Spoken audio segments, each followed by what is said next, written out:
I think there are moments for the believer where we just feel like we are not enough. We don't feel smart enough, don't feel good enough, don't feel strong enough or holy or spiritual enough. We all deal with the realities of our inadequacies and our shortcomings, and it can be frustrating to know that you are not enough. Believe it or not, Paul felt the same way. 2 Corinthians chapter 12, verse 9, these are the words of Paul. He said, "But he said to me, my grace is sufficient for you, for my power is made perfect in weakness." That's an encouraging word for me today, and I pray that it is for you too. That he said, my grace is sufficient for you. My power is made perfect in weakness. There are three things that Paul says to me in this passage, and you get to sit in on my Bible study today. The first thing that Paul says to me that encourages me is that God doesn't always remove the thorn. Yeah. Paul asked God to remove it. He begged him, even, take this thing from me, and God doesn't remove it. Instead, he gives strength to endure it. God doesn't remove the thorn, he gives you strength to survive it. And that's encouraging because when you want it removed, God is using it to keep you close to him. God uses that thorn to draw you in. What if the thing that you're asking God to remove is the very thing that's keeping you close to his presence?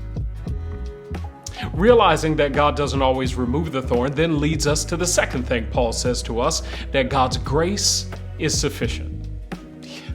In the Greek, Paul uses a word that means that God's grace is enough, that it is more than what the moment requires, that it completely satisfies, that it shows up in that time where you really, really need it.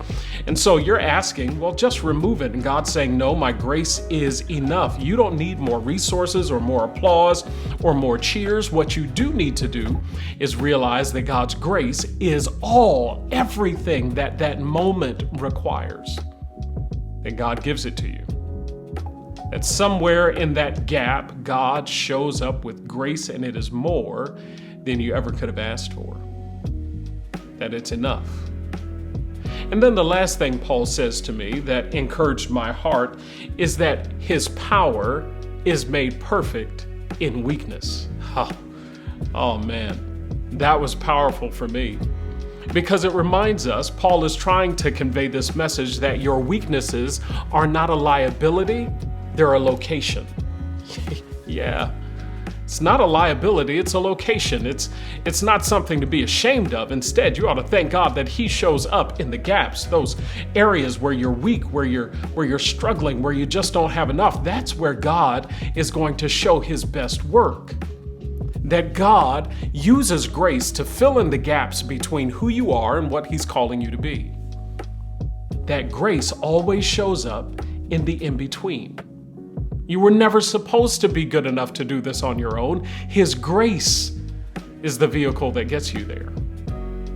That God's grace shows up in the location of your weaknesses. And that's encouraging for me. You don't need to be ashamed of your gaps. Just let God show his glory in those frail places. Let him flex in your frailty.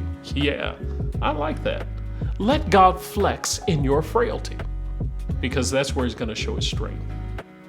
So that's what I want you to know today. You might not be good enough. You might not be enough. Truth is, you're probably worse than you actually think you are. And that's good news for you, because God is better than you ever imagined he could be. So trust him. I'm praying you'll rely on him today in those three things. That he doesn't always remove it, but his grace is enough for the moment you're in. And your weakness, not a liability, but a location for God to show up in the gaps. Embrace God's grace today.